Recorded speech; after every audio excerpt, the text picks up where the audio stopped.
The Bob Hope Show.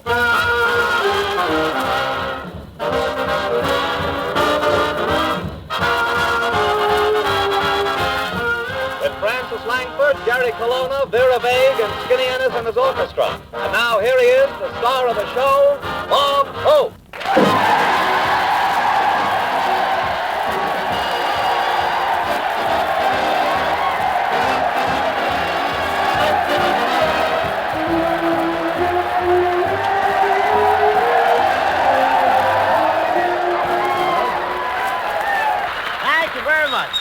All right, everybody back in their seats. How do you do, ladies and gentlemen?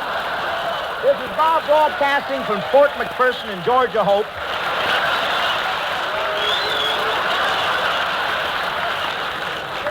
Yes, sir. Here we are in Atlanta, Georgia. It's been almost a year since I was here last, so I went to see a girl I used to know. I thought I'd surprise her, so I walked in the door and said, "Land sakes, honey child, is that you all?" And she said, "Yes, is all that you?"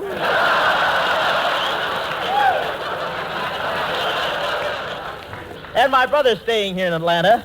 He has a lovely room overlooking a trustee. And we had a nice trip down on the train. I don't know if that train was late or not, but when we pulled into Atlanta, 3 Southern generals got off and surrendered.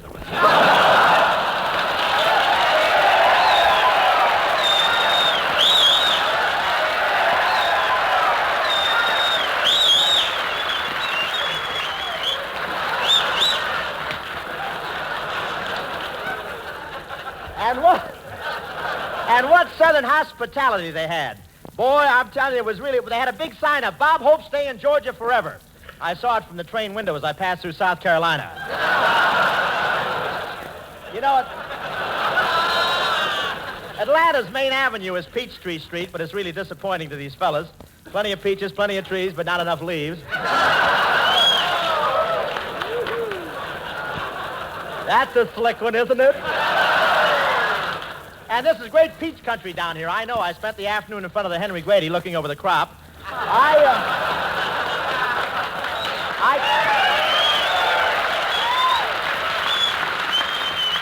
called up a Georgia cracker I used to know here, but I found out she's married now and has 4 little crumbs.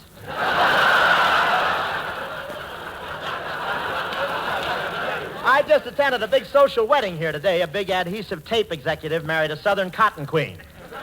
They're going to settle down and raise Band-Aids.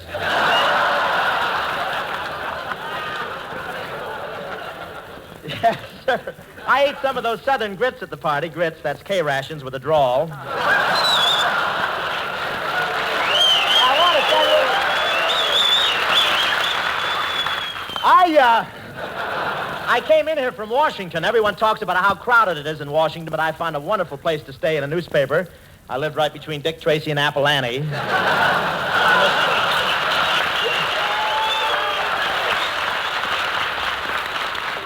Sinatra visited the White House not long ago, and then he suddenly disappeared.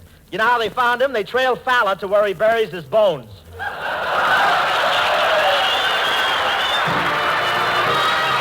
Francis Langford. Doing her latest American recording, "Let Me Love You Tonight."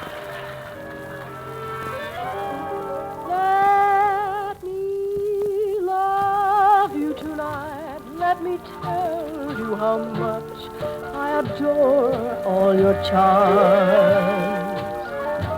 Though you leave me tomorrow, for this night will borrow a love song. Let me love you tonight. Let me thrill to the touch of your sheltering arms. Till the scent of the roses caresses and closes your eyes. Let me kiss you tonight while the stars in the sky give a heavenly light. So when love is an ember, my heart will remember your sighs. Live a lifetime of love in a moment, holding me tight. Then forget me, darling, only let me love you tonight. Live a lifetime of love in a moment, holding me tight. Then forget me, darling, but let me love you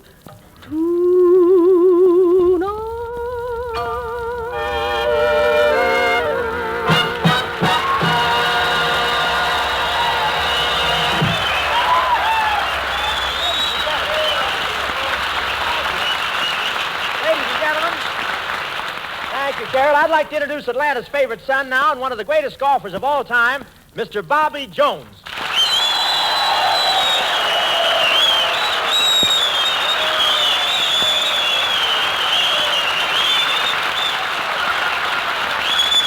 Thank you, Bob. And thanks, fellas. Well, Bob, this is quite a surprise seeing you down here. Oh, what's surprising about it? I come down every year. Yes, but now the cotton picking season is over.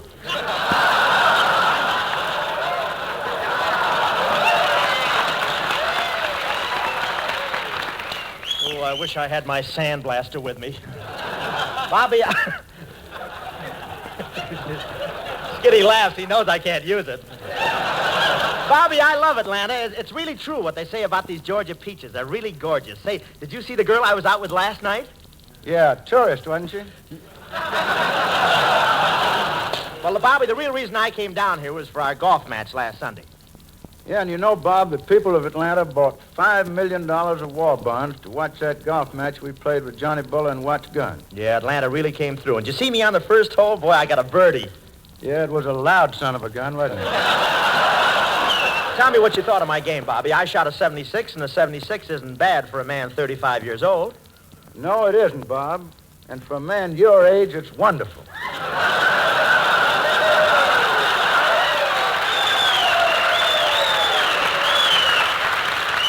Well, it's no wonder you beat me, the way you Southerners stick together. What do you mean, the way we Southerners stick together? Well, every time I putted, a gopher stuck his head out of the hole, waved a Confederate flag, and threw my ball back at me.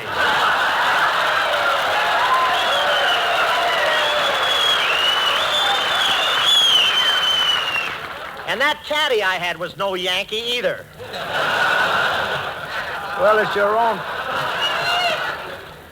your own fault, Bob. If you had to use a caddy, why didn't you pay him a flat fee like the rest of us instead of dickering with him on each hole? Well, he told me he wanted the white Christmas. Forget that, though. Look, I could use a little advice about golf from you. Do you know how I can cure my hook? Have you tried plastic surgery?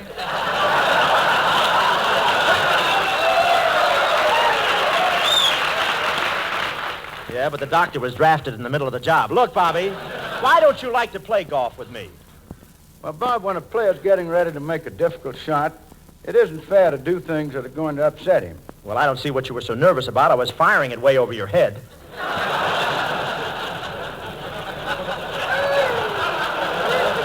Say, Bob, you still play golf with Crosby? Let's keep Pony Boy out of this, huh?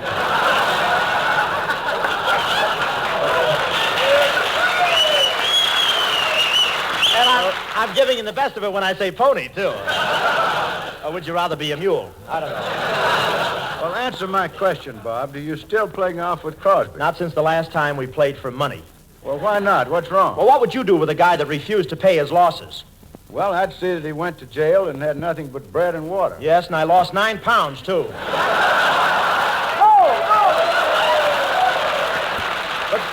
But I'll show you I'm a good golfer, Bobby. Watch, I'll demonstrate my swing.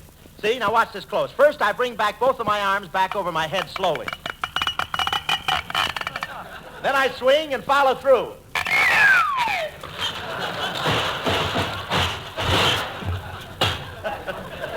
We got to keep my head down. Thank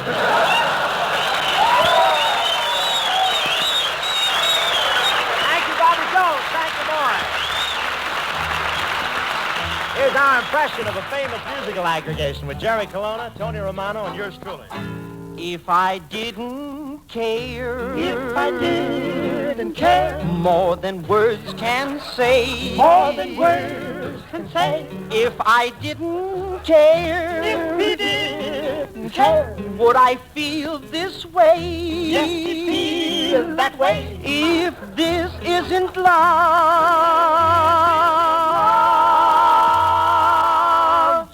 Now, wait a minute. Just a second. That's not in my contract. Read the small type. Go ahead.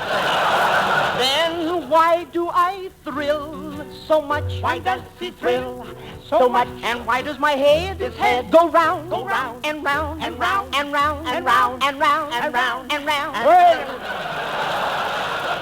what's the matter, you crazy or something? If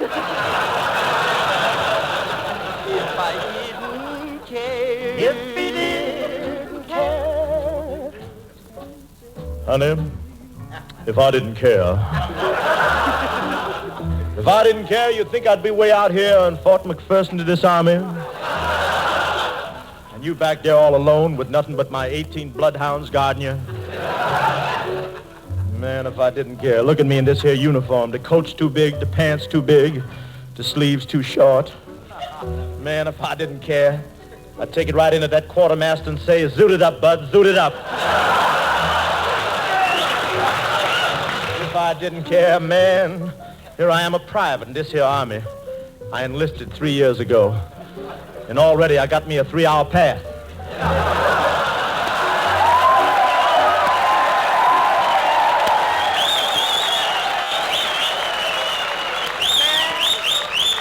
Man, if I didn't care, I'd go up to the general and I'd say, boy, take an order. From now on, all the 50-mile hikes is hereby reduced down to 18 inches. And whereas and henceforth from now on the word bivouac is considered improper language. And would I be sure that this is love beyond compare?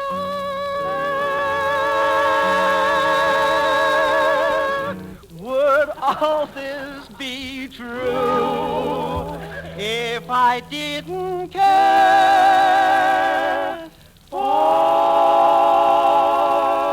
you?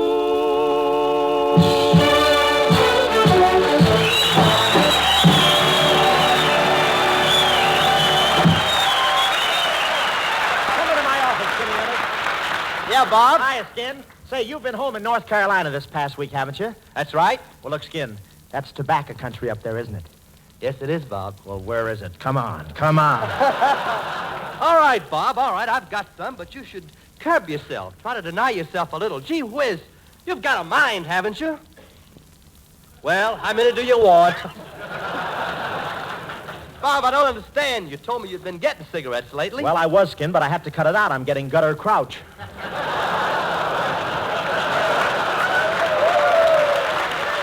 Gee, Bob, is the tobacco shortage that bad? Bad, Skinny? They were burning a pile of leaves in Grant Park this morning, and 500 civilians stood around inhaling. Well, they must have cigarettes down south here, Bob. I'll turn the radio on, and maybe we'll hear where to buy them. The Kelowna Cigarette Company is on the air. Friends, do you want to be popular, have thousands of friends? Well, buy a bottle of no-smear ochre paint, then paint your fingertips yellow, and everybody will think you have cigarettes. Now, here is president of our company himself, Colonel J. Nicotine Kelowna. Say a few words, will you, Colonel? This time we got you. This is Professor J. Nicotine Kelowna, Southern Colonel, plantation owner, and custodian of Atlanta traditions. Also, Yankees smuggled out of the country cheap. Folks, the Kelowna Cigarette Company has something no other cigarette company has got. Cigarettes. All the cigarettes you want at a price that is within reach of everybody's wallet. So gather up everybody's wallet and come on down. We'll take you from there. Friends, does your cigarette taste different lately? No? Well, try a Kelowna cigarette and everything will taste different. My cigarettes are dirt cheap. They have to be dirt cheap. That's what I make them out of. Miss Gloria Van de Van, the country's leading debutante, has this to say about Kelowna cigarettes. I'm just coming out, and I think Professor Kelowna's cigarettes